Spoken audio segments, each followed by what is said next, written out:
자, 오늘은 얘기한 대로 민법 총칙과 물권법에서 20개. 그다음 내일은 채권법, 그러니까 총칙과 강론이죠. 거기서 20개. 그래서 최신 판례를 중심으로 봐서 최근에 나온 판례 중에서 좀 괜찮은 거, 너무 민사소송법에 가까운 것들은 빼고 출제 가능성이 높은 것들, 그런 것들을 단원별로 이렇게 정리를 해봤어요. 그래서 그 단원별로 하면서 여기서는 이런 거 좀 주의하셔라 이렇게 말씀드리는 경우가 있을 거예요. 그런 경우들은 잘 체크했다가 집에 가서 그 부분을 좀 확인 좀 하고 그러셨으면 좋겠어요. 자, 그러면 시작하도록 하겠습니다.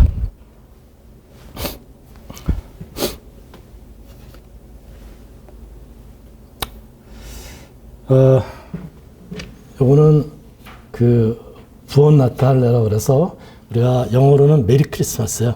근데 그게 이탈리아 말로는 부온 나탈레예요.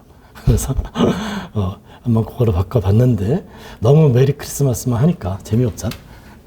이 부오나라고 하는 것이 영어로 말하면 이제 good, well 이런 뜻이에요. 부온 나탈레 하고요. 보통 이제 크리스마스 이브나 크리스마스 때, 새해 때 되면은 서로 딴띠 아우구리 그래요. 이 아우구리라는 게 이제 축하한다. 그동안 잘 살았다.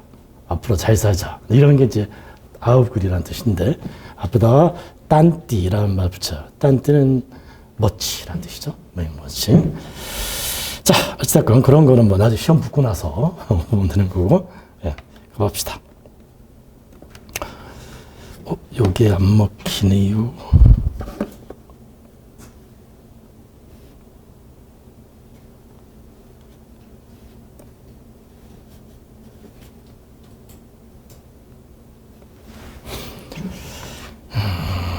맞겠까.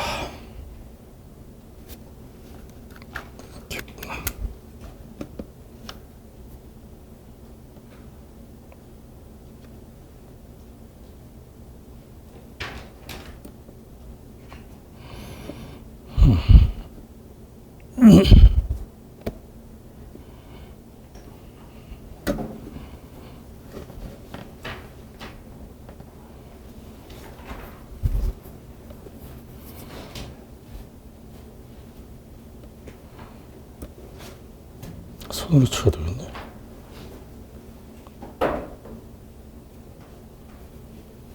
이전에 수석 때 뻐개기 1탄을 했죠. 그래서 오늘은 이제 뻐개기 2탄, 그리고 준비했던 대로 하나씩 하도록 하겠습니다. 첫 번째는 신의 측에서 선정한 것은 사정변경의 원칙이에요. 사정변경 원칙은 최근에 이제 판례의 경향이 과거에는 거의 인정을 하지 않아요. 그러니까 인정한 예가 거의 없어요. 있다 하더라도 뭐 각하, 기각 이런 정도로 간접적으로 표현할 뿐이지 이 판례에서 최초로 사정변경을 근거로 해지를 인정했어요. 최초의 판례인데요. 어떠한 흐름이 있어요. 우리나라는 신의칙이라는 법리는 원래 계약법리의 보충법리예요. 그러니까 적용할 때 맨 마지막에 적용하는 거예요. 그럼에도 불구하고 우리나라는 법조문이 개수가 많지 않아요. 그래서 그 법조문과 법조문 사이의 갭이 결국 판사들의 판례에 의해서 이제 보충을 하는데 그 결과 신의 측이 다른 나라에 비해서 상당히 적극적으로 적용돼요. 그럼에도 불구하고 딱 하나 예외가 이 사정변경 원칙이에요. 아주 소극적이에요. 신의 측은 적극적으로 가는데 사정변경 원칙만큼은 쉽게 인정을 안 했어요. 그래서 여러분 잘 아시겠지만 이전에 물가가 임야죠. 임야 가격이 약 1620배. 그러니까 전쟁이 나서 화폐 겨우 2번 했으니까 그런 경우에도 곱하기 1620 또는 계약을 풀어버리는 게 맞는데 그래도 사정변경 원칙을 그 사안에서 적용하지 않았어요. 그런 것처럼 아주 소극적이었는데 아마 제가 예상하기에는 코비드 때문에 판사들도 주변에 엄청난 일들을 이제 바뀌었죠. 그래서 그 이후부터 사정변경 원칙에 대한 생각이 좀 달라진 것 같아요. 그래서 적극적으로 인정하게 되고 그 대표적인 것이 이거다. 그래서 여러분들은 사정변경 원칙이 올해 내년에 나올 가능성이 좀 커요. 그래서 어떻게 준비하냐면은 여기 내가 소개하는 이 판례만 갖고는 좀 부족해요. 그러니까 여러분이 갖고 있는 교재에서 판례를 볼 때 사정변경 원칙이 언급된 판례는 체크를 딱 해서 한번 찬찬히 읽고 가세요. 그러면 틀릴 게 별로 없을 거예요. 주의할 것은 사정변경 원칙은 세 가지를 요건으로 해요. 그래서 여기 번호를 붙였죠. 잘 알고 있을 거예요. 현저히 변경돼야 돼요. 여기서 현저히가 중요하죠. 현저히. 대충은 안 돼요. 둘째, 예견 불가능성. 예견할 수 없었고 또 계약을 유지하는 것이 심각한 어떤 불균형을 초래하거나 목적을 달성할 수 없다. 이 세 가지 요건을 충족해야 됩니다. 그런 경우에는 예외적으로 우리가 사정변경 원칙을 적용할 수가 있습니다.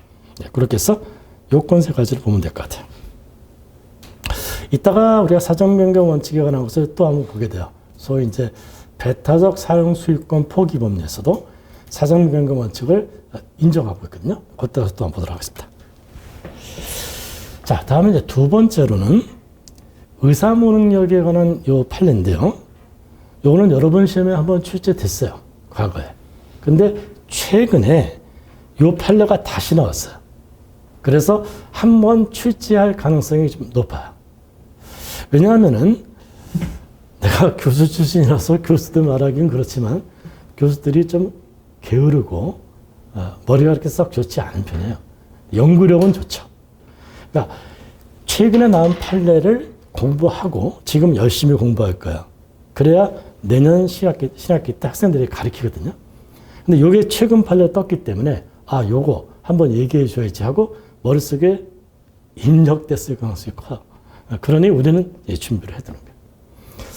중요한 건 어느 겁니까? 구용시죠. 법률적 의미, 그렇죠? 법률적 의미를 이해할 수 있어야 된다는 거. 그거를 조금 조심하면 돼요. 그 다음에는 내가 설명할 것은 별로 없는 것 같아요. 단지 이런 말은 좀 생각해 볼 수는 있겠죠. 민법상 의사 능력이라든지 또는 행위 능력이라든지 이런 것들을 볼 때 그 능력은 사실적 능력입니까? 규범적 능력입니까? 의사무능력만 국한해 봅시다. 의사무능력을 객관화 획일화한 것이 행위무능력이잖아요. 지금의 제한 능력이죠. 그럼 의사무능력이라는 것은 사실적 개념입니까? 규범적 개념입니까? 가끔 물어요. 힌트. 사실적 개념이라고 한다면은 보통 의사무능력은 7세 미만이라고 그러죠. 그렇죠? 그럼 7세 미만자는 모두 다 의사무능력. 이게 단정하는 건 아니잖아요. 그렇죠. 그래서 규범적 능력이야. 즉, 심리학 체계. 사실관계가 써 있죠? 몇 세 미만은 이러이러하게 판단 능력이 부족하다. 라고 써 있다 하더라도 그건 사실 세계에서 판단하는 것이고 법의 세계에서는 판사가 개별적으로 이렇게 봅니다. 그래서 법적 관점을 갖고 판단을 해요. 얘가 이 규범적 의미를 알고 있는가 없는가 이런 거기 때문에 첫째, 규범적 개념이다. 그러므로 일반적으로 판단하는 게 아니라 개별적인 사건 따라 개별적으로 판단한다. 됐죠? 그 다음에 이제 법적 의미까지도 알아야 한다. 그렇게 정리하면 되겠습니다. 자, 이제 4차를 한번 가보겠습니다. 이 4차는, 이전에, 추석 때 한번 했었죠. 요거 조심하라고요. 그래서 이 4차에 대해서는, 확대가 안 됐고. 4차에 대해서는 프린트, 여기 좀 작으면 프린트 보시고요. 그동안에 시험이 나오지가 않았었어요. 나와야 이제 교회 정도 분열 개념 갖고 이제 좀 내고 그랬는데 법인 단계에서는 누구나 내고 싶어 하는 것이 권리 능력 없는 사단을 내고 싶어 해요. 그만큼 판례가 많아요. 그래서 여러분들은 권리 능력 없는 사단은 한번 꼭 정리한다. 그 부분이 되면은 딱 긴장해갖고 판례를 꼼꼼히 읽어보세요. 거기서 그래도 가장 취재가 많이 되고 취재 가능성이 높은 것은 종중이죠. 종중. 그래서 종중의 법률을 한번 정리하는데 좀 쉽게 내가 가르쳐 줄게요. 종중은 어떻게 정리하냐면은, 자, 사단법인이라고 하는 것은 어떻게 되는 겁니까? 요건이. 사단성이 있어야 되고, 그렇죠. 사단성이 있어야 되고, 그럼 사단법인이 되면은 특별 규정이 이렇게, 이 권리 없는 사단 같은 데는 특별 규정이 있지만, 사단법인이 되면 법인 민법 규정이 있잖아요. 일반 규정. 그거로 다 규율되게 됩니다. 자, 요거를 그대로 종중에 갖고 오게 되면, 첫째, 종중은 사단법인처럼 어떤 그 단체성, 네, 그런 그 요건이 일반 사단법인의 사단처럼 엄격합니까? 네, 그렇지 않거든요. 그러니까 사단법인은 사단성이 가장 핵심적인 사단성의 징표를 두 글자 하나만 들어보세요. 정관이죠. 하나 더 든다면 조직이에요. 이게 사단성의 가장 상징적인 키워드예요. 근데 이것이 종중에 갖다 붙여보세요. 종중에 규약이 있어야 됩니까? 종중의 조직, 여러분 가서 조직행위 해본 적 있어요? 여러분 각 성이 있잖아요. 없죠? 네. 결국 그런 요건이 사단법인과 달라요. 다음, 사단법인에서는 법인에 관한 민법 규정이 적용된다 그랬잖아요. 그럼 종중은 어떤 규정이 적용되나요? 네. 성문법은 없잖아요. 관습이에요. 네. 그래서 성립 단계에 특수한 거 두 가지겠죠. 네. 규율은 어떻게 해요? 관습법에 의해서 합니다. 알았죠? 그렇기 때문에 관습에 관한 판례들이 여러분 많죠. 네. 그런 것들을 하나씩 정리해 두면 될 거예요. 자, 이제 사찰로 한번 가보겠어요. 교회는 여러분 많이 출제가 됐지만 사찰에 대해서는 올해 법원직 시험에서 출제가 드디어 떴어요. 그래서 우리 변리사 시험에서 그 다른 학원 교재들을 이렇게 보니까 변호사 시험을 이렇게 자꾸 얘기하는데 변호사 시험은 그렇게 가깝지는 않을 수 있어요. 오히려 법원직이라든지 간평이라든지 노무사 이런 것들을 좀 잘 넣을 필요가 있어요. 그래서 올해 나온 문제들은 이거 다 한번 풀어보셔야 돼요. 그렇죠? 내가 이게 올해 시간이 조금 더 있었으면은 그거까지 해주려고 그랬어요. 그 판례 끝나고 나서. 근데 시간이 좀 여의치 않으니까 말로만 할게요. 올해 나온 기출문제 있죠? 그거는 한 번씩 정독한다. 거기서 나올 가능성이 크다. 그렇죠? 그 지문. 그러면 뭐, 이 많은 양 중에서 많이 추려야 되거든? 네, 근데 그거 조심 좀 하겠습니다. 요것도 이제 마찬가지예요. 올해 나온 기출문제예요. 다른 곳에서. 그래서 다른 것도 사찰에 대해서 나올 수가 있기 때문에 한번 종합적으로 정리를 하셔야 되는데, 자, 이렇게. 첫째, 사찰은 그 법리 구성이 세 가지 중에 하나예요. 자, 여기 보시게 되면, 재단, 권리 능력 없는이에요. 없느냐 들어가야 돼. 권리 능력 없는 재단, 또는 권리 능력 없는 사단, 그 다음에 개인 사찰. 그렇게 세 가지로 인정합니다. 자, 그러면 권리 능력 없는 재단은 보통 우리가 잘 알겠죠. 불국사라든지 뭐 이렇게 큰 유명한 산들, 절들, 그런 것들이 이제 재단으로 구성될 수가 있어요. 그 다음에 권리 능력 없는 사단이 많죠. 이제 그 종교인들 또는 이제 스님들이 모여서 단체를 만드는 대표적인 게 이제 대한불교 조계종. 그래서 과거의 기출지문이죠. 권리 능력 없는 사단이라고 판례가 인정한 거. 그 다음에 이 두 개가 아닌 것들은 개인 사찰로 정리를 합니다. 자, 그걸 하나 정리하고요. 그 다음에 이제 이 개인 사찰이 그러면 권리 없는 사단으로서 어떤 종단, 조계종이라든지 법화종이라든지 법화종은 대처승이죠. 네, 그런데 이제 가입을 했을 수도 있죠. 네, 그렇게 되면은 개인 사찰이 아니라 권력이 없는 사단이 되어버립니다. 네, 그럼 개인 사찰에서 권력이 없는 사단이 되는 요건이 뭔가? 얼핏 다 생각나는 게 뭘까? 그 종단에 가입하겠죠? 네, 종단에 가입하려면 뭐가 되냐면은 종단에 등록을 하도록 이렇게 되어 있어요. 그런데 주의할 것은 이 등록이 마치 우리 물권법의 등기처럼 꼭 등록을 해야만 사단법인이 권력이 없는 사단이 성립한다. 그게 아닙니다. 네. 즉 종단에 가입하는 것은 계약법리로 봅니다. 그러니까 등록이라는 것은 형식적인 것이고 그 등록에 의해서 권력이 없는 사단으로 바뀌었구나. 독립된 사단성을 갖췄구나. 라고 추정할 수는 있죠. 있다 하더라도 단정할 수는 없어요. 기본적인 건 뭐기 때문에? 계약이기 때문에. 그럼 물어보겠습니다.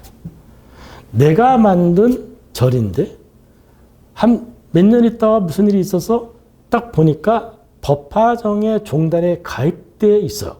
등록이 되어 있어요. 나는 전혀 그런 의사가 없었어요.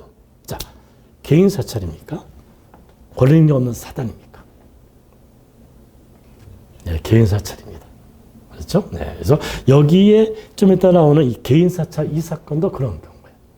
그래서 의사가 중요한 것이지 등록 같은 것들은 추정에 불과하다.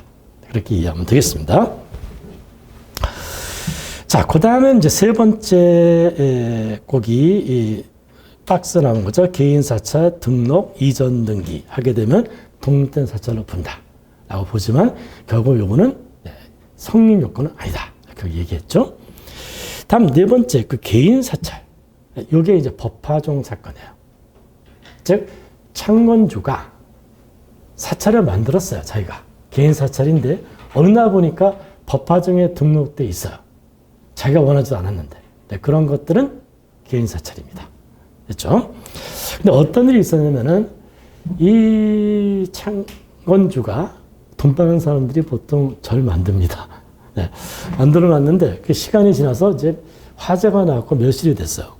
그래서 다시 재건을 해서 산신각이 불이 났기 때문에 다시 산신각을 만들고 거기 이제 그 주택도 약간 이제 그 절에 관계된 일을 하는 주택들이 있잖아요. 그것들도 멸시된 것을 다시 이제 세웠는데 거기에 재원을 조달한 게 누구냐면은 그 주지 스님을 따라다니는 그 신도들이에요. 근데 그러면 이제 이건 새로 진 거니까 신도들은 내 거라 그러지 않겠어요? 야, 이건 신도들 거다. 이건 개인 창업주 것이 아니다. 네. 네, 그래서 이제 분쟁이 생긴 겁니다. 요게 기출신문이에요. 네. 뭐라고 봤냐면, 네. 이거는 아직도 개인 사찰이다. 이렇게 판결을 내렸습니다. 자, 이 부분은 조금 설명하기가 그런 게 사실관계가 좀 그래요. 사실관계가. 산신각 하나만 얘기해 본다면, 산신각이 처음에 A라는 창건주가 만들었어요.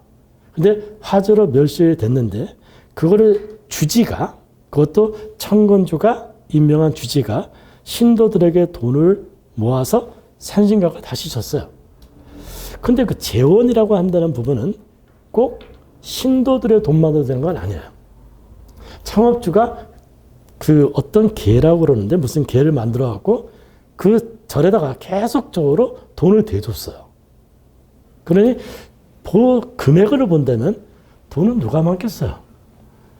창건주가 많죠. 돈 많은 사람이 절 짓거든요. 네, 그런 거를 봐서 이건 뭐 실질적으로 창업주가 그거를 보는 것이 맞다. 이렇게 판결한 거예요. 그래서 거기 판례 법무 23이라고 있지 않습니까? 내 책에는 이렇게 표시되어 있죠. 여기 올해 나온 거 법무사 나온 거니까. 자, 그것도 한번 유념해 보시고요. 그 다음에 이제 도에는 분열이라는 개념이 지금 변경이 됐죠. 근데 이전에 인정했다가 사찰이라는 것은 분열 개념 자체가 없어요. 사찰은 스님들도 공수거, 공술의 공수거죠. 스님들도 왔다 갔다 하는 거예요. 그래서 어떤 조직이라는 게 의미가 없거든요. 그래서 사찰에는 분열 개념이 인정되지 않습니다. 그 정도 정리하시면 될 것 같아요. 자, 그 다음에는 이제 법률행위로 들어가서 103조에 관한 것들을 좀 봐야 되는데요. 워낙 많죠. 103조에 대해서는.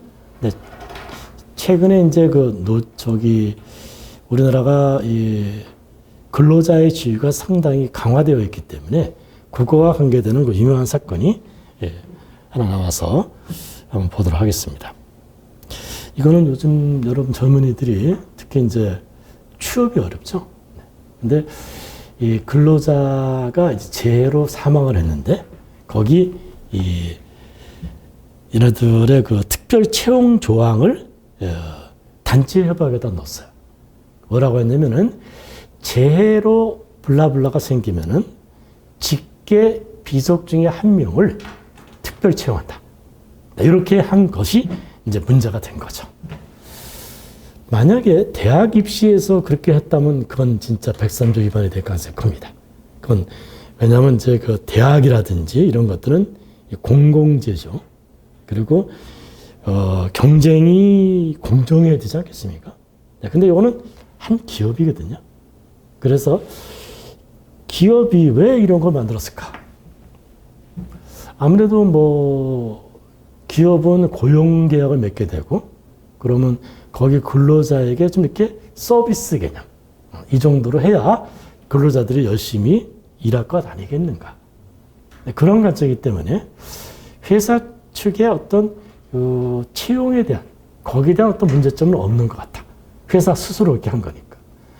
문제는 이제 기회 공정, 일자리라는 게 서로의 공공성이 어느 정도는 있는 거니까 그 부분을 침해했다 한다면 103조 위반이 될 수 있어요. 사회질서 위반이 될 수 있으니까. 근데 판례는 막 그 정도로는 볼 수 없다. 판결했어요. 무엇을 본 거냐면 정도. 103조 위반은 아주 심각한 것만 해당이 돼요. 그래서 103조의 가장 대표적으로 여러분이 예로 볼 수 있는 게 어떤 게 있나요? 104조. 불공정행위죠. 근데 불공정행위는 어떻게 됩니까? 급부와 반대급부 사이에 아까 잠깐 얘기했던 세 글자. 현저한, 거기에 들어가야 돼요. 현저한 불균형. 그러니까 누가 봐도 이건 너무 심하다. 이 정도가 되지 않으면 103조, 104조에 걸려들지 않아요. 왜 그럴까요? 물론 이제 최소한의 도덕이 법이니까 일 수도 있지만 불법 원인급여와 직결되는 문제가 생겨요. 103조에 걸려들면은 중고는 돌려받지 못해요. 그런 반쪽짜리 정의실현 문제가 있기 때문에 함부로 인정하지 않습니다. 근데 여기는 사기업이고 직계배속 전부가 아니라 한 명이 한 명. 아버지가 지금 백혈병으로 죽었거든요. 그럼 누군가 돈 벌러 나와야 될 거 아니야. 그런 관점에서 어느 정도는 용납해 볼 수 있다. 그래서 이제 그 방법과 정도가 심하지 않다라고 봐서 103조 위반이 아니라고 봤습니다. 자, 이제는 의사표시 단계에 지나서 무효 취소 볼까요? 네. 무효 취소에서는 무효행위 전환에 관한 거라 좀 선택해 봤어요. 이 판례는 나올 가능성이 크지 않느냐. 그러면 이제 일반 작년 변호사 시험인가? 여기 났던 것 같은데, 무효행위 전환은 우리 교수들이 좀 관심을 갖고 보는 것이 뭐냐면, 최근에 여기 사건인 소위 알박기 사안이거든요. 여기 있었고 표준 임대료 사안이 또 있어요. 그렇기 때문에 이게 좀 연이어서 논쟁이 되는 부분이 있기 때문에 한번 검토해 볼 필요가 있어요. 자, 우선 이론적으로 잠깐 보겠습니다. 무형의 전환을 보실 때는 일부 무효하고 같이 봐야 돼요. 그래서 일부 무효는 어떤 거냐면 일반 교과서에 써 있죠. 양적 일부 무효라 그래요. 무형의 전환은 질적 일부 무효라 그래요. 왜 그럴까요? 일부 무효는 이런 거예요. 동그라미 안에 일부가 썩었다. 그러면 원칙 우리는 어떻게 되죠? 전부 무효지. 그 다음에 나머지 것으로도 우리가 당사자가 했을 것이라고 즉 가상적 의서지 인정이 되면 잠부유효다. 이렇게 돼 있죠. 한 번은 얘기한 것 같은데 이와 같은 우리가 전부 무효 예외 잠부유효 규정은 독일 민법을 받은 우리나라의 독특한 규정이지 대부분은 거꾸로예요. 전부 무효가 아니라 잠부유효가 원칙이에요. 대부분의 입법례가. 그래서 우리 일부 무효 규정에 대해서는 비판이 많습니다. 어쨌든 일부 무효는 그렇게 전부, 잠부 이렇게 법리가 갈라지는 거니까 어떤 것이 논리 개념적으로 요건이 될까요? 분할 가능성이 있어야 되지. 요거와 요거가 띄어져야 전부 무효, 잠부 유효 이렇게 되잖아. 그럼 요거와 요거가 분할 가능성이 있어야 되는 거 아니야? 분할 가능성은 어떻게 돼야 돼요? 같은 급에서 분할이 되는 거 아니야? 그래서 우리가 동그라미 안에 동그라미. 즉, 질적으로는 일체성, 동그라미라는 일체성이 있는데 그 중에 분할 가능성을 요건으로 하는 거예요. 그러나 무형의 전환은 달라요. 여러분 한번 예를 드는 게 어떤 게 있어요? 무형의 전환에. 네. 친상자 신고를 잘못한 거죠. 어떤 경우를 타인의 자식을 친상자 신고한 것은 잘못됐죠. 그러면 타인의 자식이니까 입양 신고로 요게 전환이에요. 그럼 친생자하고 입양자하고는 같아요, 달라요? 다르죠. 질적으로 달라요. 그래서 이 친생신고 자체에 질적으로 다른 입양신고가 포함되어 있기 때문에 당사자가 어차피 둘 다 내 자식으로 하겠다는 건 있는 거잖아. 그 가상적 의사를 매개로 해서 입양신고로 전환시켜주는 거예요. 그래서 이거는 질적 일본부예요. 됐죠? 네. 근데 이걸 기본으로 이제 잡아둬서 양자가 밀접한 관계가 있는데 요 판례가 이게 알박기 사안 판례예요. 이거는 이제 재건축 사안이야. 재건축의 토지에 그러면 값이 확 뜨겠죠. 거기에 제일 노른 자리에 딱 알박기를 한 거예요. 그러면 가격을 엄청 띄울 거 아니겠습니까? 네, 그거는 어떻게 할 것이냐는 것이.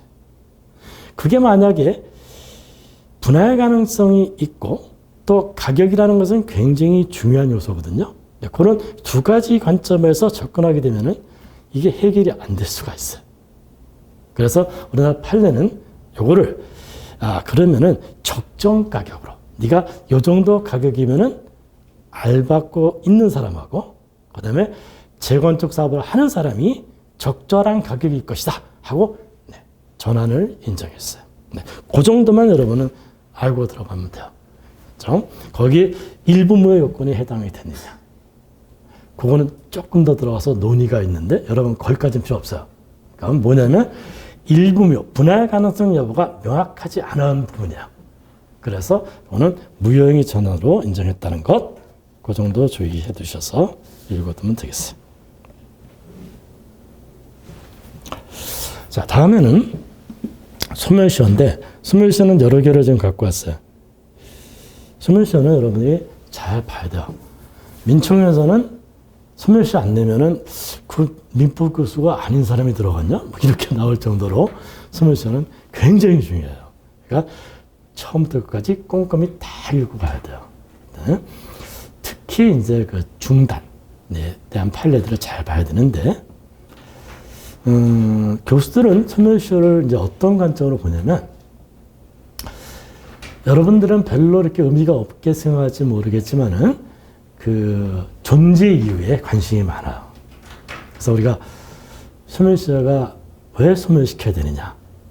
뭐 사회 질서 유지라든지 권리 위에 잠자는 자는 보호하지 않겠다든지. 야, 그렇게 오래됐으면 증거가 남아있겠냐? 이런 걸 얘기하지 않습니까? 네, 그런 어떤 객관적인 것보다는 그 주관적인 것. 다른 거는 몰라도 그 친구 보호할 필요가 없어. 네, 이런 그 객관적에서 주관적 관점으로 방향이 많이 바뀌고 있어요.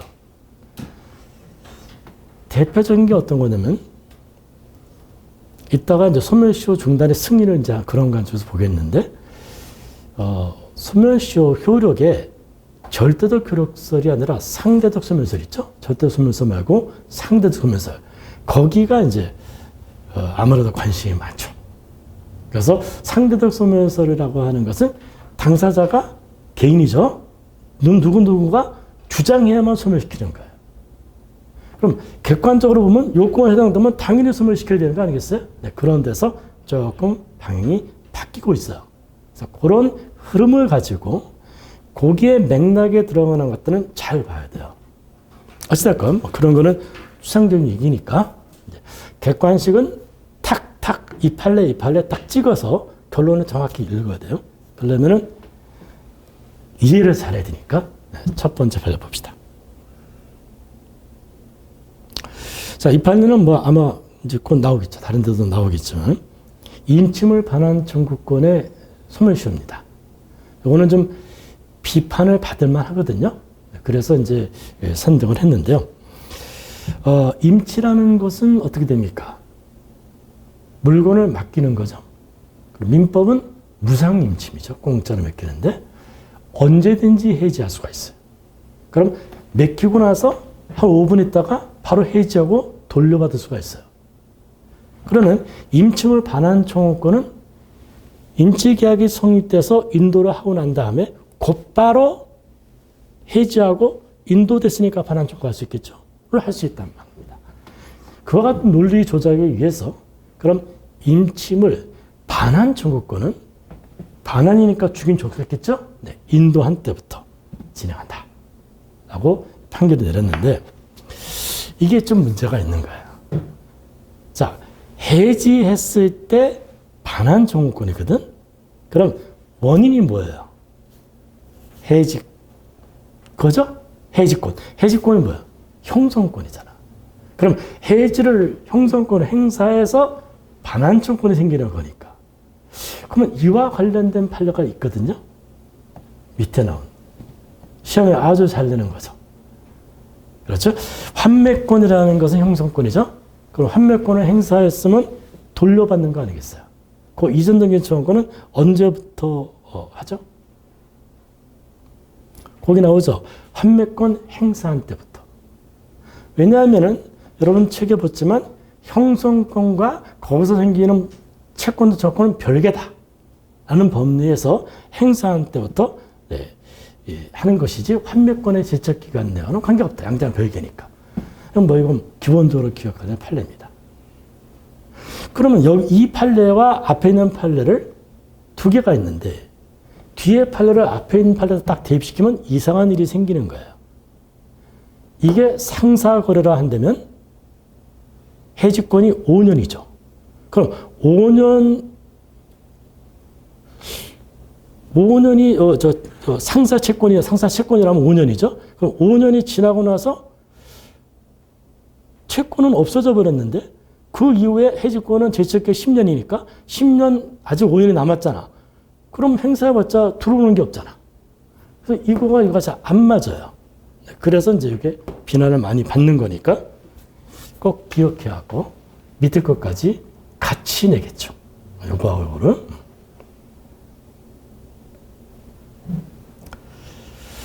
자, 다음에 유예기간에 관한 것이 있어요. 여기 이제 채무 승인에 관한 거거든요. 그래서 채무 승인은 주관적인 것이죠. 그러니까 아까도 얘기했지만 소멸시효는 왜 인정한다? 객관적 질서도 있지만은 그 아무개의 권리를 부할 필요가 없다. 왜 이렇게 오랫동안 행사 안 했어? 이런 거 아니에요? 근데 채무자가 나 채무 있어 하고 존재와 금액을 딱 픽스해서 알려줬다 한다면은 그렇다면 내가 뭐 권리 행사를 좀 이렇게 태만히 했다고 보긴 좀 어렵잖아. 비난할 가능성이 좀 덜 있잖아요. 그런 관점에서 채무 승인이 중요합니다.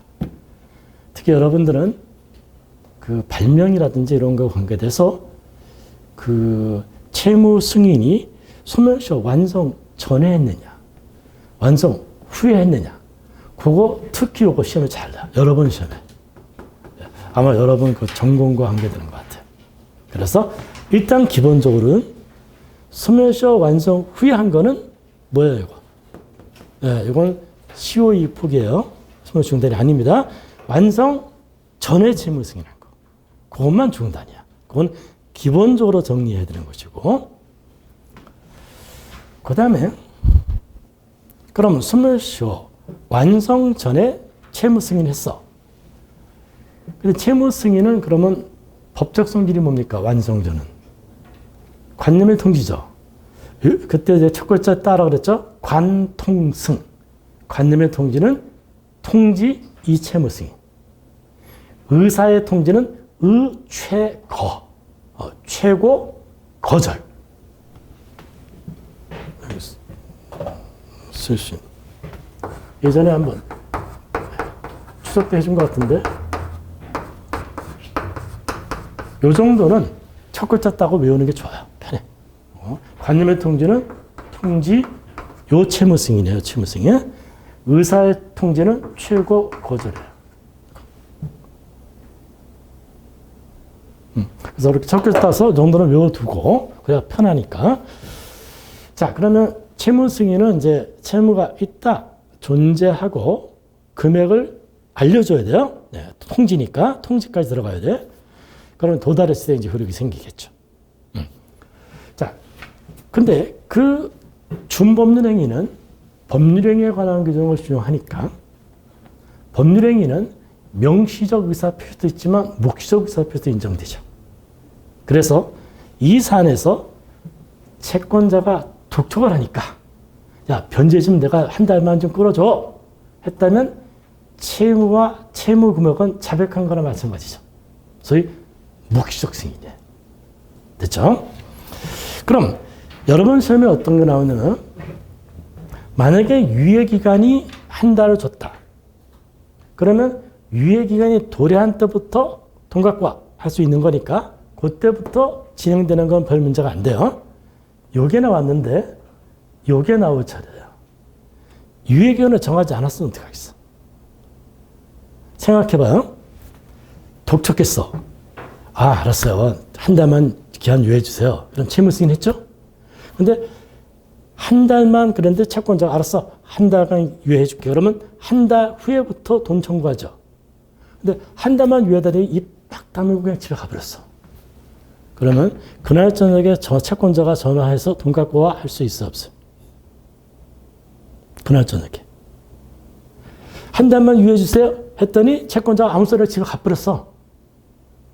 유예는 해줄게 하고 가버렸어. 그럼 그날 저녁에 전화 들고 돈 갖고 와. 할 수 있어 없어요? 유예 기간 안 줬으니까. 할 수 있는 거죠. 그러니까 유예 의사, 알았어, 유예해 줄게 라는 의사표시가 있으면 1시간 있다 다시 전화할 수 있는 거니까. 소위 일반 기한을 정하지 않은 채권처럼. 그렇죠? 그처럼 의사표시라면 돼. 바로 행사할 수 있는 겁니다. 알았죠? 그래서 요거하고 요거 두 개. 딱 기억.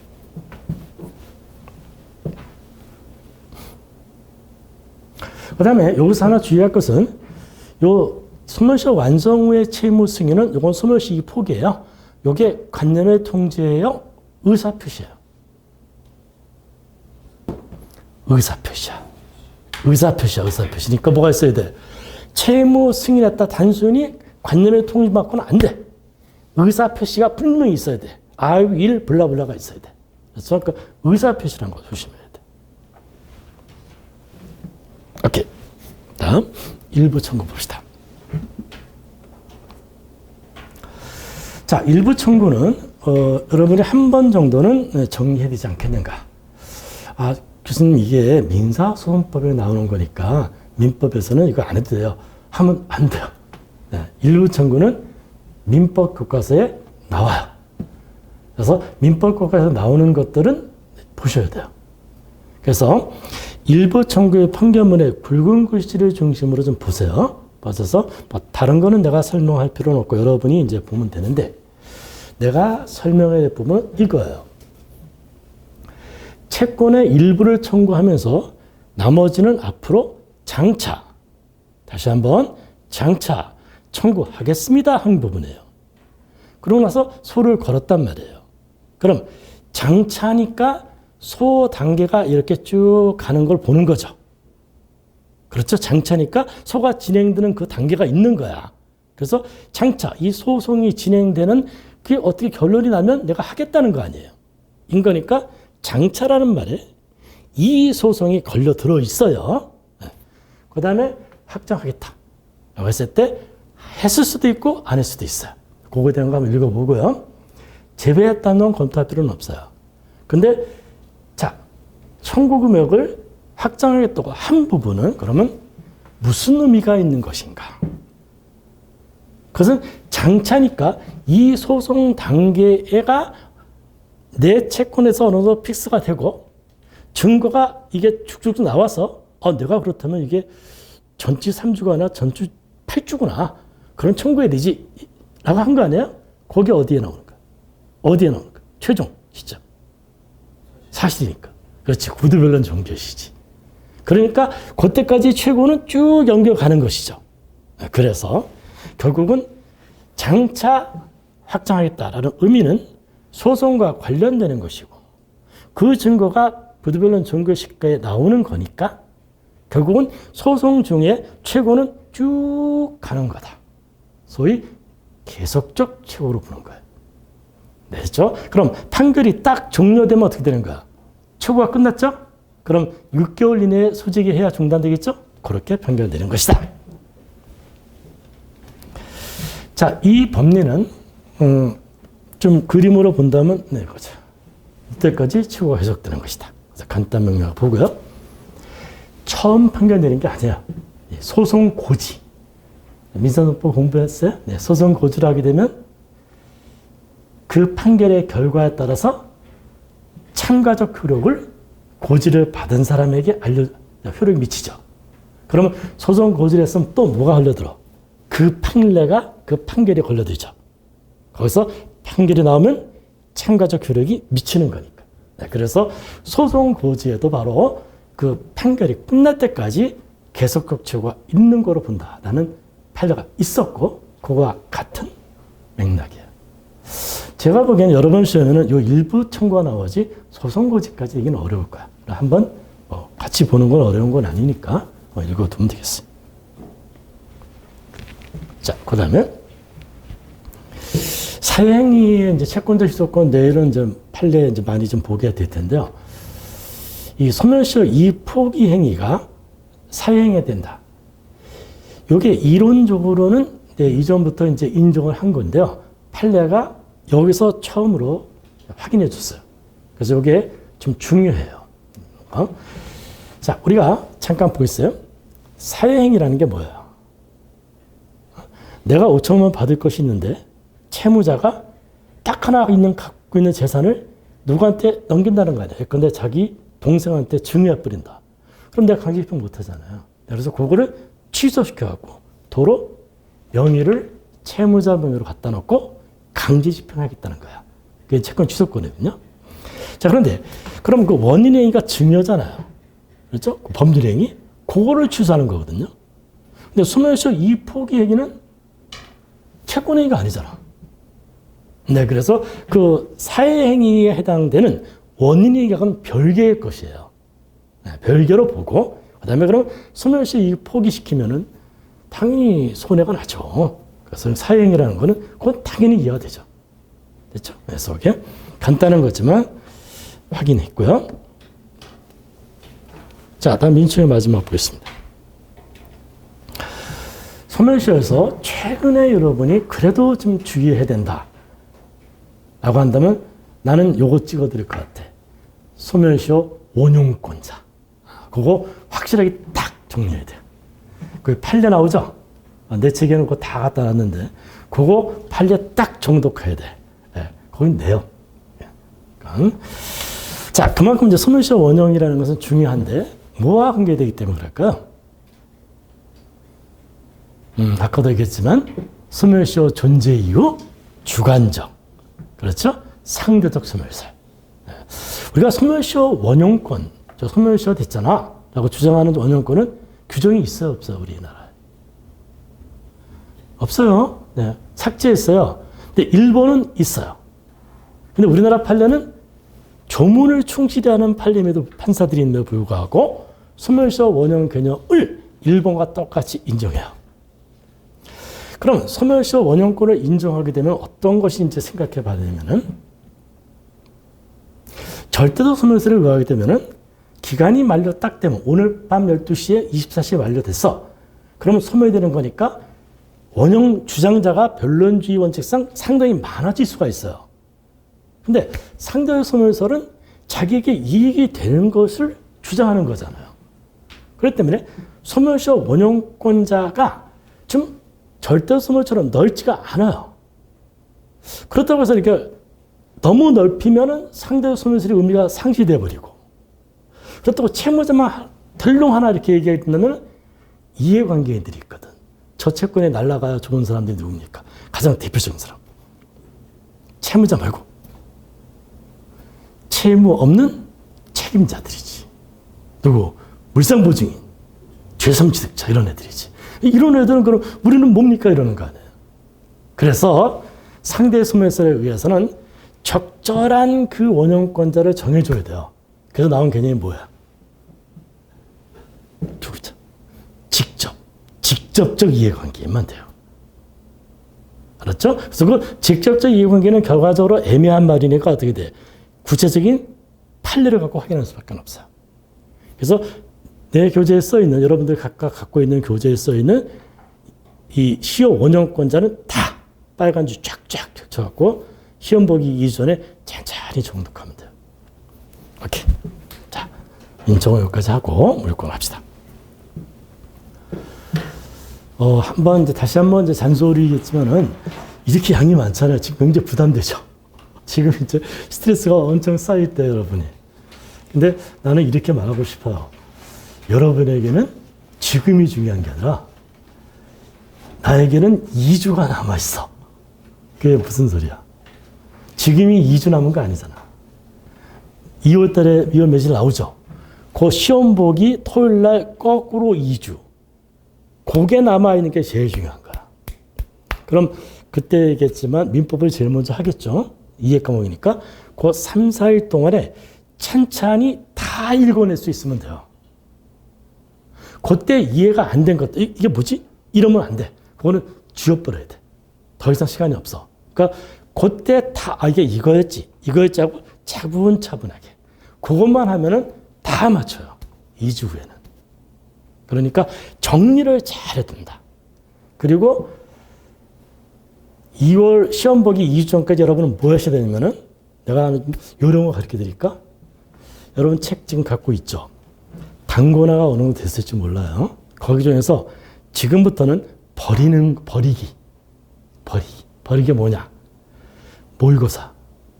뭐 이상한 것도 봐갖고 뭐 특이한 것들인 게 있거든? 기출된 게 아닌 것들. 근데 이게 애매해갖고 막 헷갈리고 이런 것들은 지우는 게 좋아. 나오면 찍으면 돼. 찍는 것도 대단한 기술이니까 뭐냐? 확실히 아는 것만 가지고 가는 것이 객관식 합격의 비결이에요. 알겠습니다. 객관식에 대해 웹에서 찾아보시면 확인해 보세요. 뭐냐? 어디서 나온 거야? 알았다. 그래. 내가 예전에 사업시험 봤을 때 정북 2등 했으니까 객관식은 잘 알아요. 무조건 정확한 지식만이 중요해. 그러니까 지워요. 과감하게 까만 새집회로 모름 팍팍 지워. 이거 아까워? 떨어지는 것보다 붙는 게 낫지. 그것 때문에 헷갈려갖고 떨어져요. 지금 시간 단계에서는. 이 10월, 11월 때까지는 덤벼야 돼. 내 걸 하려고. 그러나 지금은 그럴 필요는 안 됩니다. 버리기 연습하는 게 하세요. 자, 이제 물권법을 합시다. 이게 시간이. 자, 이거는 베타적 사용수익 포기 법리는 우리 변시에서 이제 나올 겁니다. 이미 다른 기출 문제에서 출제된 바들이 있어요. 그래서 정리를 해야 되는데요. 내가 말하고 싶은 것은 어떤 거냐면 여러분이 한번 쭉 읽어보고 포인트를 팍팍 찍는다면은 인정한다. 베타도 사용 수익 포기 범위를 인정한다. 정확히 말해서 포기는 아니고 제한이에요, 제한. 소유권은 사용 수익 처분 권능이 있잖아요. 제한되는 거지 포기가 될 리가 있나요? 물권법 중에서 제한이고 하여튼 인정한다. 그 다음에 요 기준 이런 거는 의미가 있는 게 아니에요. 어디가 중요하면 여기 부분이야. 부당이득 반환 청구할 수가 없다. 그렇죠? 그 다음에 물권적 청구권 행사할 수 없다. 요거 언더라인자. 요건 뭐 설명 안 해도 알겠죠? 네, 그거는. 그래서 이건 판례의 문제점은 손해 개념으로 접근했는데 내가 내 사이트에다 올려놨는데 이 침해 부당이득은 손해를 기준하는 게 아니에요. 이익을 기준하거든요. 근데 여기는 지금 여기 보니까 이렇게 나왔죠. 그로 인해 어떠한 손해가 생긴다고 볼 수 없기 때문에 부당이득 반환을 할 수 없다. 이건 법리가 약간 문제가 있어요. 이거는 원래는 이제 신의측이라든지 사용대차 그렇기 때문에 부당이득은 그렇게 구성하는 게 좋은데 어찌됐건 여러분 부당이득 반환 못하고 물청 못합니다. 그 다음에 쭉 내려가서 이건 뭐 당연히 안 되죠.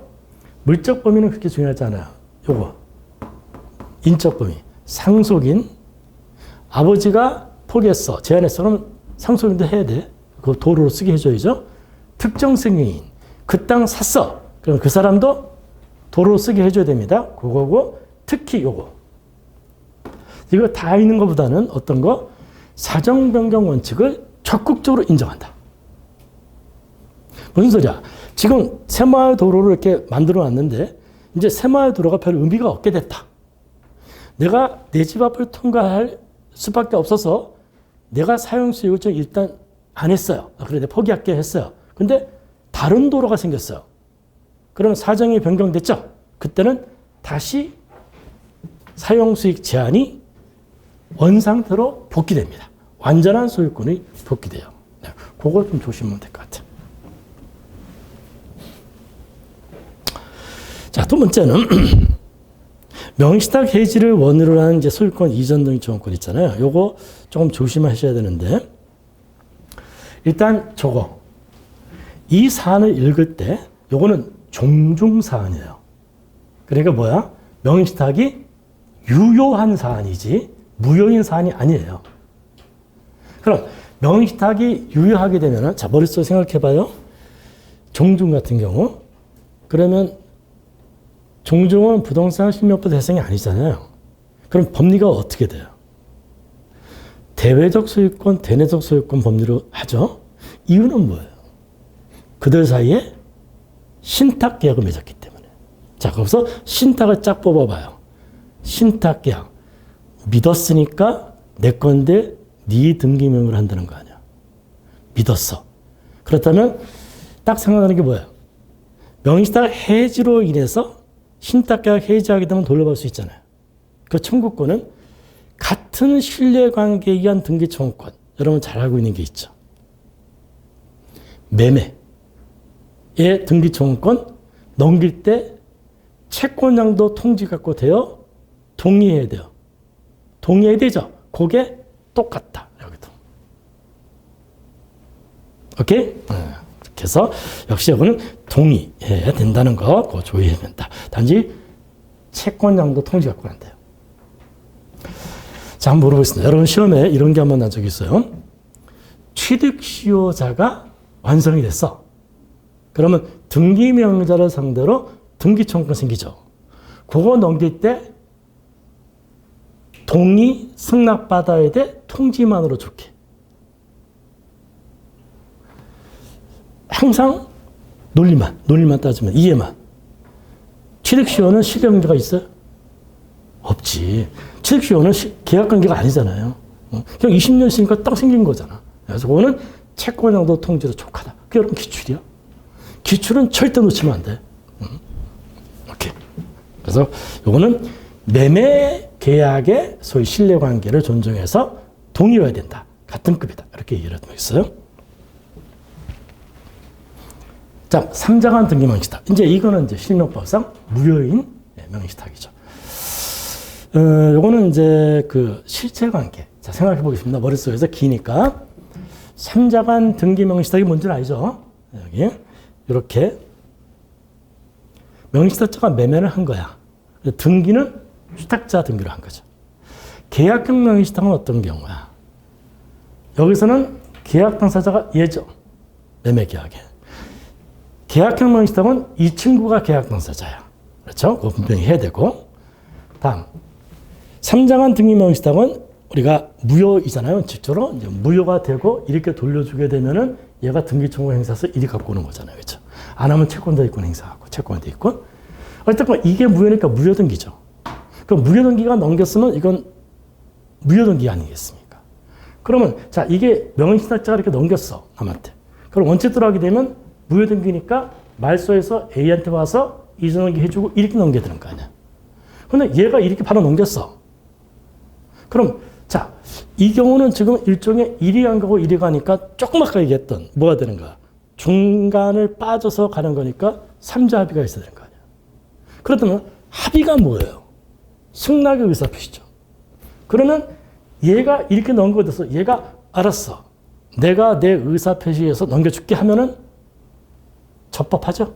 아, 그렇습니다. 그래서 적법하다. 그런 의미에서 실체관계와 일치하는 것이다. 라고 본 겁니다. 오케이? 이해가 되겠어요? 오케이. 자, 그 다음에는 이제 건물의 부지로 볼까?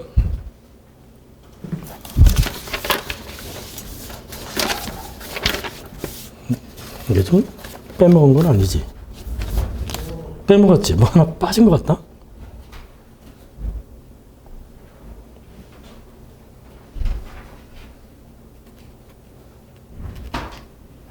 이거 아까 했고, 이거 했고.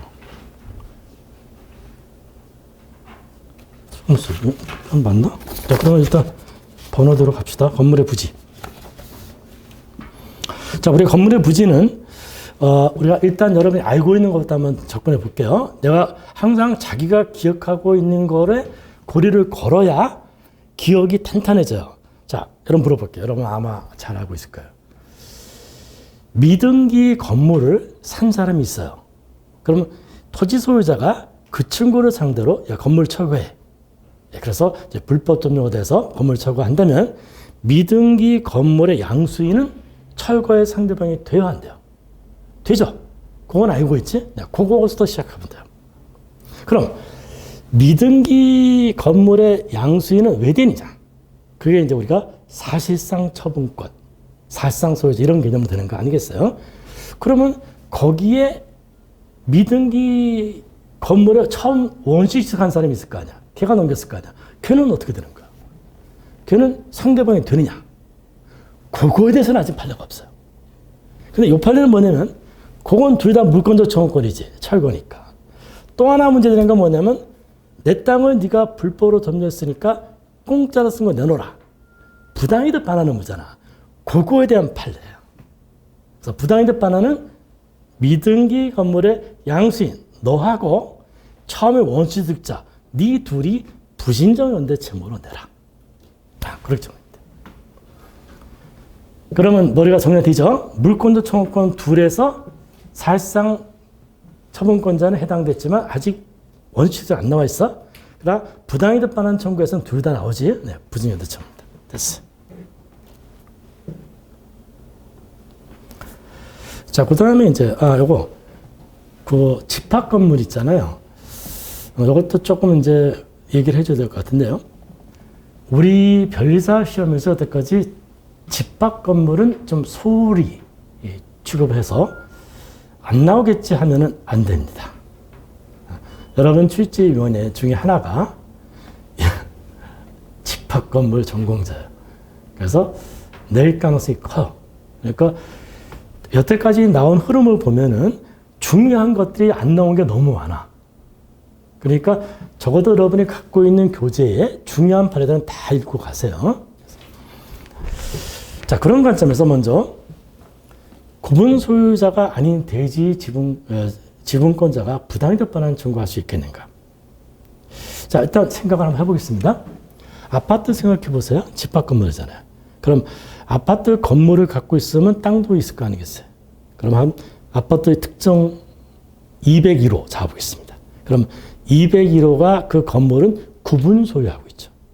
자, 그럼 그 건물에 대지가 있잖아요. 그럼 뭐라고 얘기해요? 대지권 또는 대지 사용권 이렇습니다. 같은 개념이에요. 네. 어쨌건 그 있는데 양자는 어떤 관계가 돼요? 네. 우리나라에서는 건물과 토지가 별개 독립이지만 딱 예외가 집합 건물이에요. 양자는 일체성 있게 봐요. 즉 건물이 가면은 대지권도 같이 갑니다. 분리양도가 안 됩니다. 그 정도까지 정리가 됐죠. 자, 그럼 하나의 이제 포인트를 문제의식 하나 집어넣는다면 201호 아저씨가 대지에 대해서 대지권을 갖고 있는데 거기에 그 아파트 주민, 즉 구분 소유가 아닌 사람이 대지권을 갖고 있어요. 그러면 그 대지의 소유권을 갖고 있어요. 그럼 그 토지는 무슨 유가 되는 거야? 그 부분은 공유가 되는 거예요. 공유. 그렇죠? 그럼 공유에서는 구분 소유자가 지금 독점적으로 쓴다. 그런 거 아니겠어요? 지금 일체에서 쓰는 거니까. 그럼 공유에서는 공유자 1인이 배타적으로 독점적으로 쓰면 안 되죠. 네, 그 법리가 여기에 적용되느냐 안 되느냐 이 문제예요. 만약에 그 법리가 적용된다면 이거 어떻게 됩니까? 201호 아저씨가 대지를 부당이득하는 거 아니겠습니까? 네, 그러나 적용이 안 됩니다. 일반 공유 법리가 그렇죠? 네, 그런 얘기야. 왜? 201호 아저씨는 대지 사용권을 일체성으로 보장받고 있기 때문에 그래요. 법률상 원인이 있는 겁니다. 없는 게 아니에요.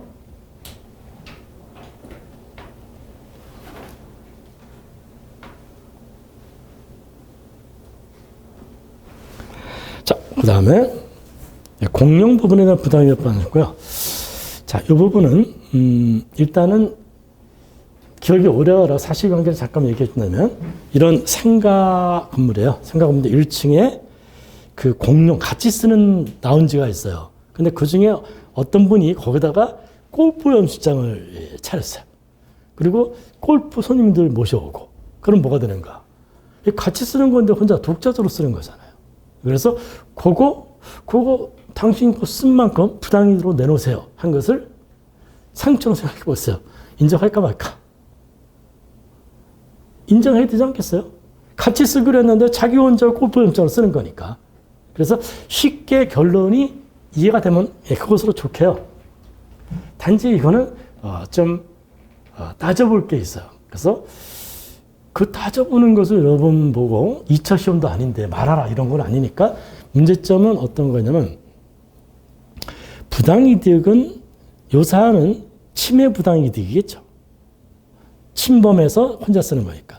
침해 부당이득은 부당이득 개념 중에서 이익과 손해가 있잖아요. 이익을 기준으로 하는 거야. 이익 세 글자 붙이겠습니다. 가능성만 있으면 인정하는 거야. 다시 얘기해 본다면 현실적인 손해는 따지지 않아요. 그러면 그거 어디서 들은 것 같잖아? 그래서 손해가 현실적으로 나야 된다. 이런 교재 같은 거 볼 때 나왔죠. 채무불이행으로 인한 손해배상 이야기 때 손해가 현실적으로 구체적 손해야 된다. 이런 거 배웠잖아. 기본 중요한 판례야. 네, 그걸 정리해 본다면 부당이득과 일반 불법행위나 채무불이행으로 인한 손해배상과는 결정적인 차이점이 불법행위나 채무불이행은 위법행위예요. 그럼 위법행위니까 손해가 생겼겠죠. 따라서 그 손해를 받아가는 게 목적이에요. 그렇기 때문에 손해가 어떻게 돼요? 현실적으로 생겨야 돼요. 관념 갖고는 안 돼요.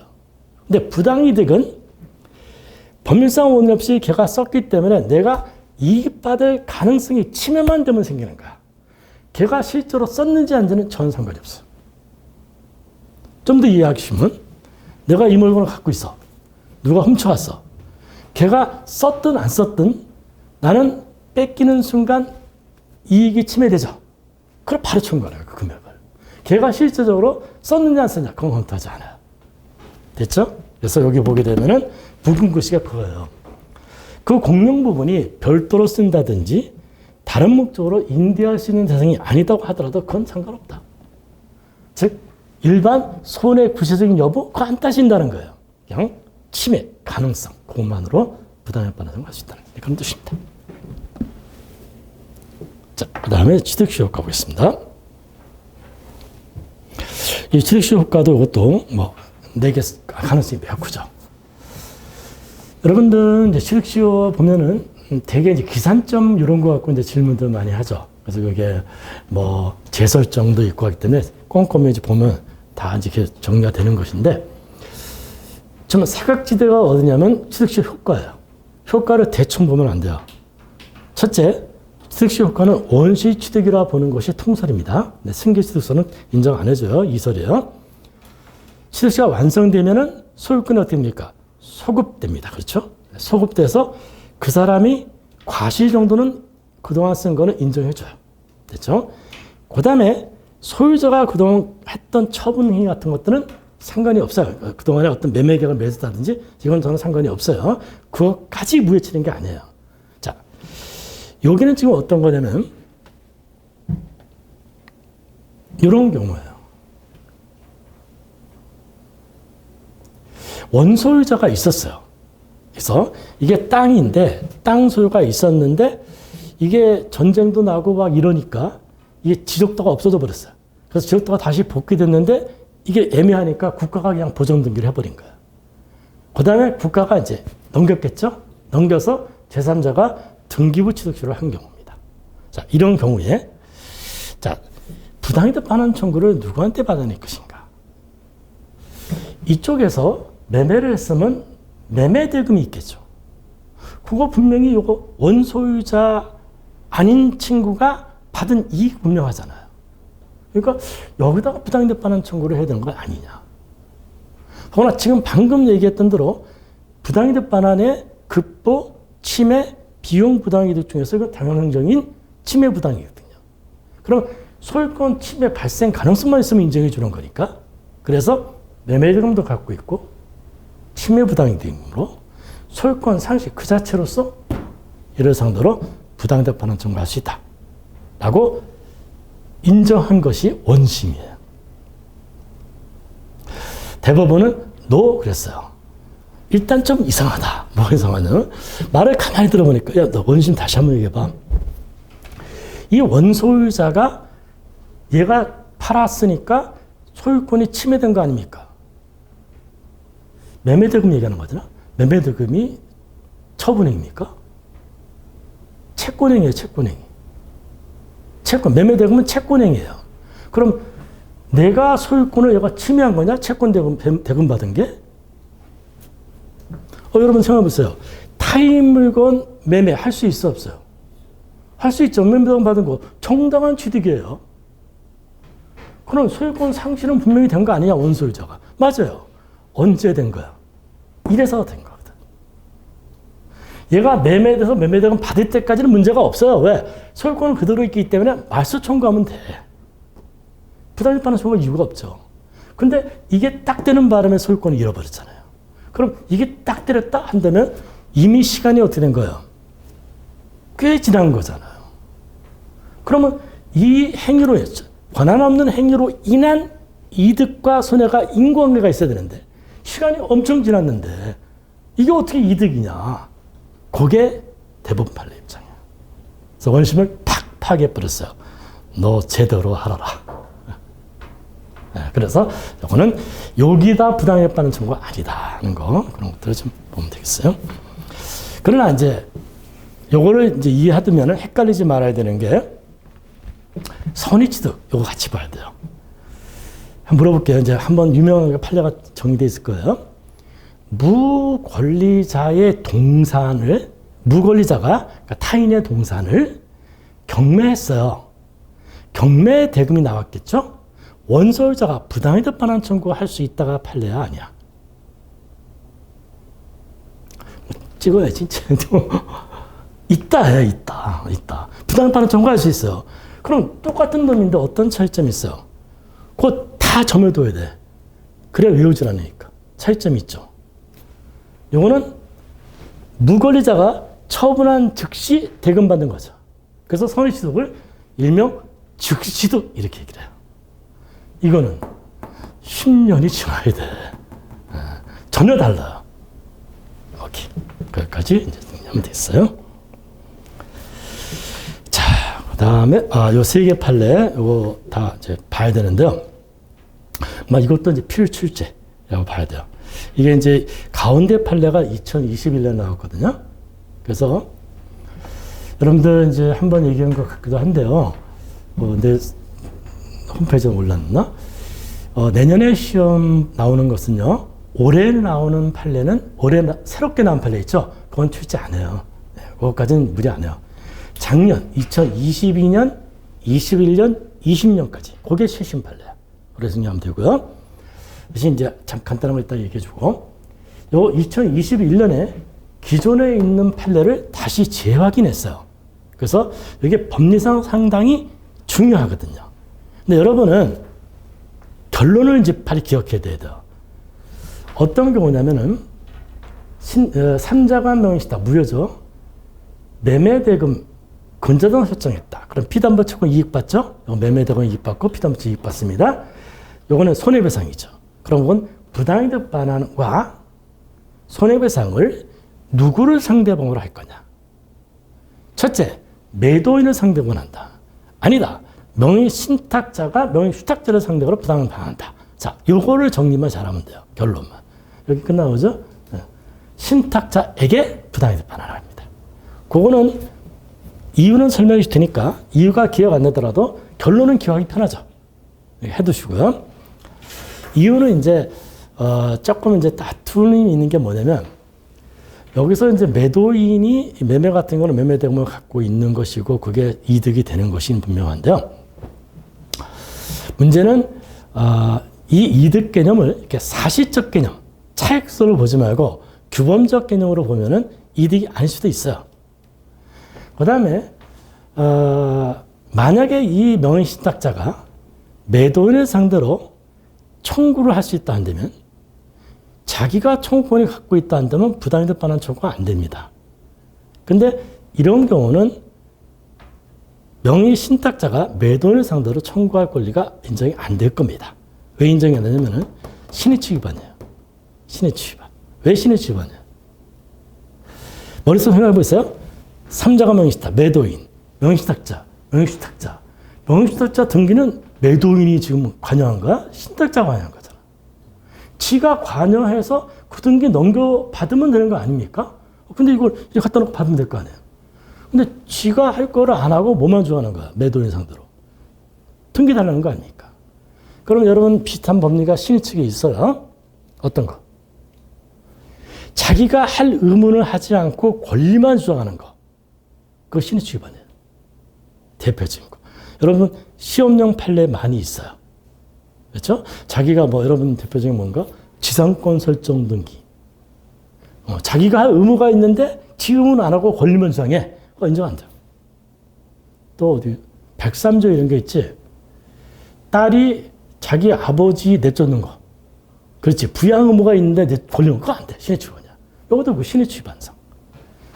명의신탁자는 매도인을 상대로 청구권이 인정되기 어려워요. 그래서 매도인에게 명의신탁 부당이득은 매도인이 한 것 아니냐, 부당이득 반환 청구를 매도인이 해야 되는 것 아니냐, 인정되지 않습니다. 명의신탁자가 반환 청구한다. 손배 청구도 마찬가지다. 자, 이거는 확인만. 지금 두 개가 여러분들이 하나 이제 관습상 물건이 현재까지 인정해준다 하는 게 두 개가 있어요. 최근 판례가. 이전에 추석 때 하나 했던 게 뭐였죠? 관습법상 법정지상권. 그렇죠? 그건 아직까지 인정해주겠다 했어요. 그래서 그럼 한 지문 내용 가장 최근 나온 거니까. 그 다음에 요거요. 산소 쓰는 거. 요것도 요 분묘에 관한 법률이 2001년 1월 13일 나왔거든요. 그러니까 그 이후는 관습법이 적용이 안 돼요. 장사법이 적용됩니다. 근데 그 이전은 관습법을 인정한다 그랬어요. 그래서 두 가지 유지되고 있다. 그 다음에 이제 이건 최근 올해 나온 거지만은 그 상식적으로 이제 알아둘 필요는 있다 해서 혹시 모르니까 워낙 유명하게 신문에 나오고 그랬으니까 제사주재자. 제사주재자는 종래 판례가 어떻게 되어 있어요? 합의. 없어? 그러면 직계 비속 누구야? 장남이에요, 장남. 남자 직계 비속, 장남. 없으면 장손이에요. 없으면 장녀. 이렇게 가거든요. 근데 그게 남녀평등 문제가 있지 않습니까? 그래서 여기 이파가 나와서 뭐라 하냐면 협의. 없으면 직계 비속으로 가는데 직계 비속 중 남녀 불문합니다. 그 다음에 이 사건은 서출 사건이에요. 적서를 불문해요. 어떤 거냐면은 아버님이 혼인을 해서 난 자식이 딸들이 있었어요. 근데 혼인 중에 어머니 짓 했어. 그러면 서출이죠. 거기에 아들이 있어. 그러면 아들이 나이가 한참 어리겠지. 얘한테 제사 주의자냐. 그래도 아버지 고생같이 했던 딸들이 아버님의 유해 갖고 싶을 거 아니겠어요? 그래서 둘이 붙은 거야. 그래서 누구를 인정했느냐? 첫 번째 부인에서 계신 적출의 장녀들에게 인정한 겁니다. 그래서 남녀 적서불문하고 최장자. 그게 맞죠. 그래서 왜 남자만 그렇게? 그래서 예전에는 그 제사 지낼 때 엄마들은 부엌에 계시고 마루 위에 이렇게 제사로 못 올라가더라고. 참 그런 게 타당하지 않은 거죠. 다음 유치권 보겠습니다. 우선 이건 이렇게만 이해 한번 해보겠습니다. 유치권의 불가분성을 어떻게 이해해요? 불가분성이 여러분 잘 알고 있는 게 하나 있어요. 어떤 거냐면 공유 있죠. 자, 예를 들어보겠습니다. 10억짜리 콘도가 있어요. 그러면 10분의 1 가진 사람이 콘도 회원증이잖아요. 그럼 10분의 1 가진 지분 가진권자는 콘도 50평짜리 합시다. 문 딱 열고 들어가서 그 50평짜리 10분의 1만 쓰고 나와요? 50평 다 써요. 50평 다 쓰죠. 10분의 1이면 구두 있는데 앞에서 밥 먹고 나보라는 소리 아니야. 말이 안 돼. 그게 불가변성이에요. 그럼 유치권의 불가변성은 뭐겠어요? 그렇죠. 자기 채권 다 받을 때까지 금액이 적더라도 전체 다 10필지면 10필지 전체 다 유치할 수 있다는 것입니다. 그러면 지금 10필지가 있다 해봐요. 그런데 지금 이 친구가 한 필지에 대해서 점유가 상실됐어요. 그럼 나머지 9필지에 대한 유치권 소멸될까? 안 되죠. 예, 불가분성은 유치권자의 이익을 위한 거니까. 한 필지 상실되다고 전체 손해보면 황당한 거잖아. 그것 때문에 다 이익이 침해되는 거니까. 마찬가지예요. 10필지가 있는데 그 중에 하나를 여기 부분이 이제 있는 건데 소유자 동의 없이 착오로 쓴다든지 또는 창고로 쓴다든지 이렇게 해줬어요. 그럼 동의 없이 사용되어 하게 되면 소멸 청구할 수 있죠. 거기에 걸려도. 그렇다면 그 창고로 쓴다든지 주차장으로 쓴 것은 10필 중에 한 필지라고 합시다. 자, 전체 소멸시킵니까? 아닙니까? 아니어야 되겠죠. 네, 그런 거예요. 자, 다음에 질권 보겠습니다. 여러분은 그 채권, 질권 있죠. 질권 보면 어디서 내냐면 채권, 질권에서 낸다 생각하면 좋아요. 이전에는 전질권에서 좀 냈는데 이제 거의 지나간 시절 얘기고 채권, 질권은 잘 봐야 되는데 역시 작년에 여러분 채권, 질권 나왔죠. 올해죠. 올해 채권, 질권 나왔습니다. 여기도 좀 조심해야 될 게 있어요. 이거는 헷갈릴 가능성이 있기 때문에 출제 가능성이 있어요. 자, 확정일자부 입주일 채권이 있어요. 자, 그러면 우리가 생각을 해보겠습니다. 채권이 있는데 질권이 딱 있어요. 그러면 이게 실질적으로 채권이 질권자에 넘어가는 것이죠. 그럼 제3채무자에게 알려줘야 되죠. 그 규정이 있지 않습니까? 통지하게 되어 있습니다. 그러면 자, 채권, 질권이 되면은 이제 우선변제권의 우선순위가 있는 거예요. 근데 그 채권에 그 일반 채권자니까 일반 채권자가 있을 거 아니에요. 걔가 안 늦추고 정부 명령으로 가져갔어요. 그리고 채무자가 얘한테 변제해버렸다고요. 그러면 얼핏 생각하면은 일반 채권자? 쟤는 일반 채권자. 돈 받는 애는. 나는 채권 질권자. 내가 우선권이니까 일반 채권자를 보고 야, 부당이득 반환 청구 할 것 같은데 그게 아니에요. 누구한테 하냐면 지금 부당이득 반환 청구 자체를 할 수 없다라고 보는 거예요. 왜 그러냐면 아까도 얘기했지만은 부당이득 반환 청구는 자기가 권리를 청구할 수 있다 한다면 정당한 권리가 있기 때문에 부당이득 반환 청구 못합니다. 누구한테 할 수 있어요? 채권자가 제3 채무자에게 통지를 했으니까 그렇죠. 자기 제3 채무자가 자기보다 후순위인 일반 채권자에게 변제했다고 주장 못하죠. 그게 대항하지 못하다는 거예요. 대항하지 못하니까 어떻게 됩니까? 채권자는 전부 채권자가 아니라 제3 채무자에게 돈 내놔!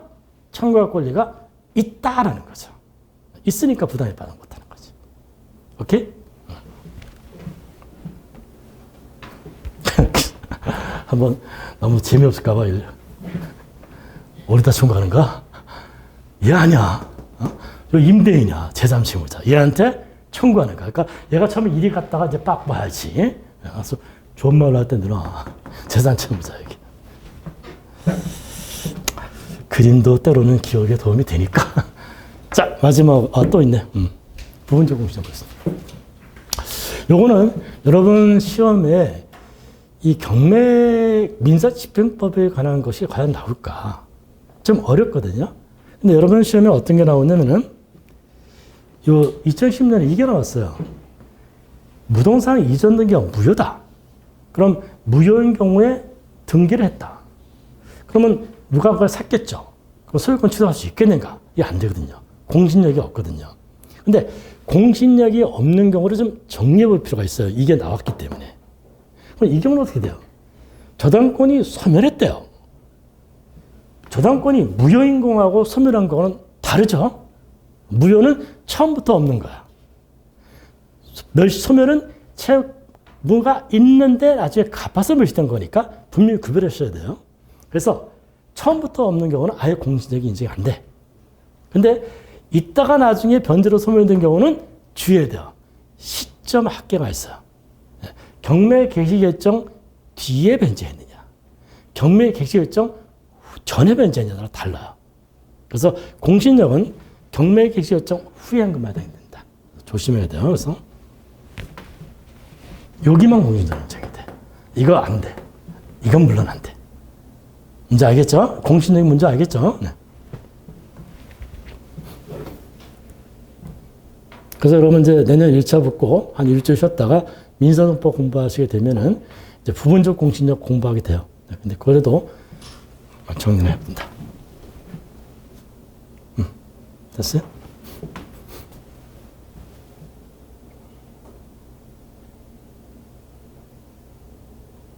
자, 찍었어요? 찍었어요. 자, 그럼 마지막 보겠습니다. 자, 누적적 근저당에도 이제 우리가 한번 낼 때가 되지 않았는가. 자, 한번 누적적 근저당 요거는 시간이 이제 심플하게 간단하게 정리 제일 좋으니까 여러분 알고 있는 공동저당 있죠? 공동저당 얘가 어떻게 돼? 일반 교과서에 다 나오는 게. 금액이 이렇게 되죠? 1,500을 받으려고 한다. 일반 여러분 책에 다 그렇게 돼 있을 거예요. A, B, C야. A 1,500짜리, B 1,000짜리, C 500짜리야. 그럼 합치면 3,000이죠. 받는 건 1,500인데 동시배당이면 가액 비율로 1,500 가져가는 거죠. 그렇죠? 근데 누적적 근저당은 그게 아니라 이런 거예요. 1,500을 받으려 하는데 지금 1,000, 1,500, 1,500이라 안 되면 그걸 다 누적적으로 받을 수가 있어요. 그러면 근저당은 최고액이 높잖아. 그럼 전체 얼마를 다 받았어요? 3,000 다 받아갈 수가 있어요. 그게 누적적으로 챙겨간다. 그래서 누적적 근저당이에요. 오케이, 이해되죠? 그 대신 그 채권은 그 채권이어야 돼요. 그 채권, 다른 채권에 뭐 A 채권에 뭐 갑돌이 채권 이게 을순위 채권 이런 건 아니야. 갑돌이 채권인데 공동근저당은 공동모에서 균등 가져간다는 거 아닙니까? 그런 거 보니까 그건 안 됐고 누적은 각각의 금액을 전부 다 챙겨간다는 거야. 누적적. 오케이. 그러면 양자 공동근저당하고 누적적 근저당 어떻게 구별하냐면은 하나 간단한 게 그게 있다 한다면 게임이 끝나요. 공동저당할 때 배웠죠. 뭐 목록 제출하게 돼 있죠. 공동저당 목록 제출하게 돼 있는데 그게 의무사항이야. 꼭 해야 되는 건 아니에요. 그거 해야만 공동저당 성립한다. 이게 아니에요. 그래서 안 하는 경우도 있어요. 그러면 어떻게 돼? 사실관계 갖고 판단할 수밖에 없어요. 자, 그럼 한번 제가 물어볼게요. 지금 1,500을 받아야 되는데 A 부동산, B 부동산, C 부동산 전부 합쳐봤자 1,000밖에 안 돼. 그런 것들은 누적적 근저당 가능성이 크죠. 그렇습니다. 그런 식으로 계산해 보는 거예요. 여기도 75억을 채권을 갖고 있는데 저당을 2개 잡아놨어요. 연대보죠. 근데 이게 25, 40이니까 75가 안 되죠. 그러니까 이거 누적적 근저당이구나.